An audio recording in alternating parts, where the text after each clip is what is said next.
Let's see how you do under pressure. Oh, yeah, I've been wanting this forever. I've been in the field with whatever they throw at me. Brush it off, pick myself up, moving on to the better.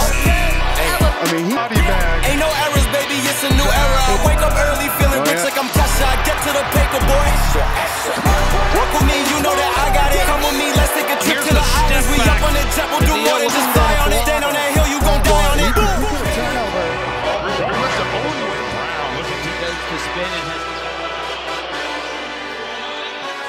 Just one step into the paint, and that was it. I have seen him well behind midcourt.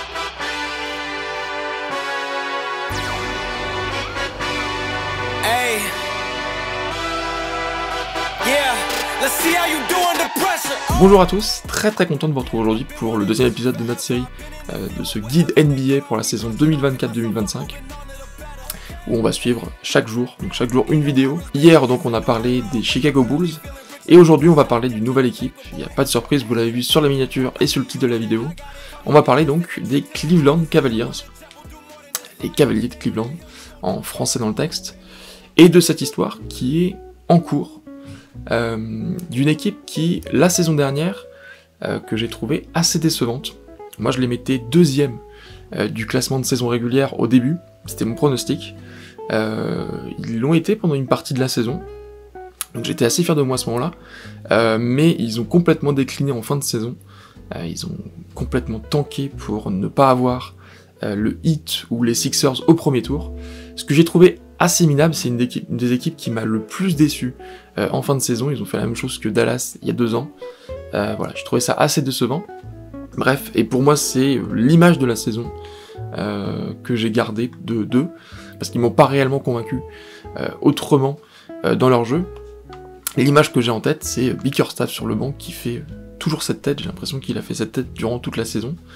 Il n'y a jamais eu spécialement de moment heureux pour les Cavaliers. Il y a eu le retour quand même contre les Celtics, le comeback, un des plus grands de l'histoire de la NBA. Et donc ces Cavaliers, ils sont arrivés en play-off contre le Magic, qui était presque rookie en play-off, dont la plupart des joueurs étaient des rookies en play-off. Et ils se sont retrouvés au match 7 quand même, le Magic qui a accroché un match 7, et qui l'a perdu. Ils ont certainement fait preuve de plus d'expérience pour le coup, et ils ont affronté ensuite au tour suivant, au second tour, les Boston Celtics, les champions en titre, et se sont fait battre assez rapidement. Alors il y a eu la blessure de Mitchell à ce moment-là, et de Jarrett Allen aussi, donc c'était une équipe évidemment blessée pour la plupart de ses joueurs. Il y a eu Darius Garland qui a été blessé pendant une grosse partie de la saison aussi. Voilà, donc ils ont fait face à des problèmes de blessure, et ce qu'on va voir maintenant, c'est que cette équipe, elle n'a pas tellement changé. Il n'y a pas spécialement de nouveaux arrivants. Le seul nouvel arrivant, c'est Jalen Tyson, au poste de numéro 3, qui peut aussi jouer 4, me semble-t-il. Et sinon, on retrouve le même 5 majeur, qui est quand même un 5 majeur très solide, un des plus solides de la conférence Est, ça c'est sûr, peut-être de NBA, pourquoi pas. Jarrett Allen dans la raquette, bah, ça fait le taf, il n'y a pas de souci. Evan Mobley aussi, on en reparlera d'Evan Mobley. Max Strus, donc la recrue de l'année dernière du Miami Heat. Et puis Donovan Mitchell, ce poste d'arrière, arrière meneur, il alterne avec Darius Garland qui donc est le meneur titulaire.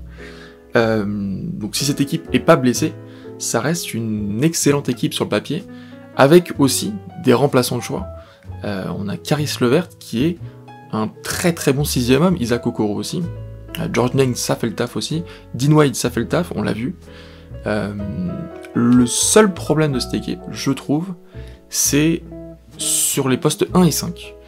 C'est-à-dire que Tristan Thompson, alors c'est sympa, il a une grande histoire évidemment avec les Cavs, et son retour avec les Cavs c'est très sympa évidemment, mais c'est pas un remplaçant de choix. Si Jarrett Allen se blesse, est-ce qu'on a Tristan Thompson réellement titulaire?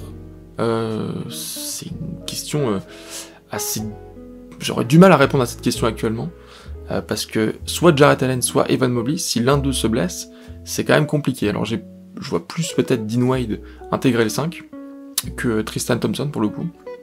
Après, en revanche, sur les ailes, numéro 2 et 4, les postes 2 et 4, on a quand même pas mal de choix. Bon, je l'ai dit évidemment, il y a aussi Sam Merrill, qui est une gâchette à 3 points, mais qui est pas exceptionnel dans tous les matchs, c'est un peu le Sam Hauser des Cavaliers. Et l'autre problème, je trouve, c'est au poste de meneur. Alors Donovan Mitchell peut jouer meneur, c'est pas réellement son poste, mais il peut jouer quand même meneur. Mais si Darius Garland se blesse encore, bah Craig Porter Jr. c'est pas suffisant du tout pour moi. Le changement majeur, en revanche, pour cette équipe des Cavaliers, c'est l'arrivée de Kenny Atkinson, donc JB Bickerstaff remplacé, et arrivée de Kenny Atkinson, qu'on connaît bien en France, qui a été le coach, l'adjoint de Vincent Collet pendant la campagne des Jeux Olympiques. Et donc Kenny Atkinson qui arrive pour prendre ce poste d'entraîneur, c'est plutôt une bonne idée, je suis assez fan de l'idée pour le coup. Je pense que ça va vraiment apporter du neuf à cette équipe. Pour moi, donc on va parler de ça, on va continuer à parler de ça, mais pour moi le joueur à suivre de cette équipe, ça sera Evan Mobley. Evan Mobley qui entame sa 4e saison en NBA, ça passe assez vite.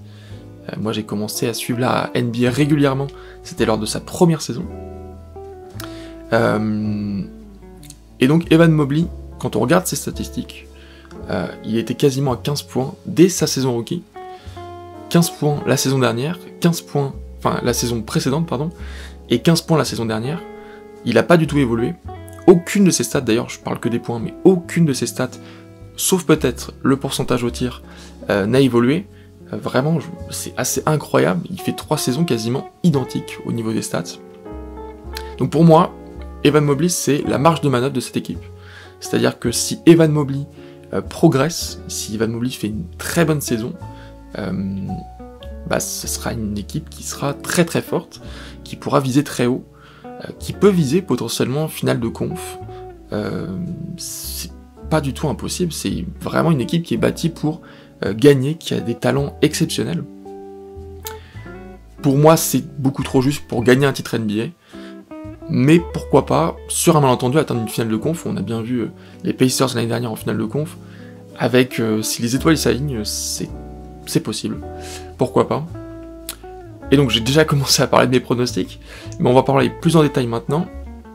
Donc on a dit hier, on a parlé donc des Bulls et de leur potentielle 10e place, en tout cas c'est mon pronostic. Pour les Cavaliers, je les vois évidemment plus haut que les Bulls. Moi je les mettrais en 5e position. Ils font pas partie pour moi du quatuor ou même du trio de tête. Je pense qu'il y a surtout un trio de tête cette saison qui se dégage. Et pour moi, ils en font pas du tout partie. Pour moi, c'est une équipe sur laquelle j'ai encore beaucoup de doutes. Mais ça reste une équipe qui est quasiment leader dans cette catégorie de équipe qui doute, mais qui pourrait arriver, pourquoi pas, en finale de conf. C'est une des favorites dans cette sous-catégorie-là. Et la 5e position, je pense que ça lui irait très bien. Une qualification directe en play-off, c'est déjà un taf exceptionnel. Ça serait une bonne chose, vraiment, d'arriver en 5e position. En dessous, en revanche, ça serait sûrement une déception pour eux. Et c'est quelque chose que j'exclus pas non plus. J'exclus pas d'être déçu, potentiellement, de ces Cavaliers cette saison. On va voir ce que ça va donner. Dites-moi aussi en commentaire ce que vous en pensez, qu'est-ce que vous pensez de cette saison potentielle des Cavaliers, qu'est-ce qu'elle va donner. Donnez-moi potentiellement la place à laquelle vous voyez finir la saison régulière et ce que vous espérez potentiellement après. Voilà, j'espère que cette vidéo vous a plu. Si c'est le cas, n'hésitez pas à me le dire en commentaire, à la partager, à l'aimer, à vous abonner. Bref, je vous oblige à rien, mais ça me fait très plaisir évidemment quand j'ai des commentaires positifs, quand j'ai des gens qui s'abonnent à ma chaîne. C'est le meilleur moyen de me soutenir, directement en tout cas. Et du coup, demain, on se retrouve pour une nouvelle vidéo pour reparler d'une autre équipe NBA. Et d'ici là, moi je vous dis à très vite.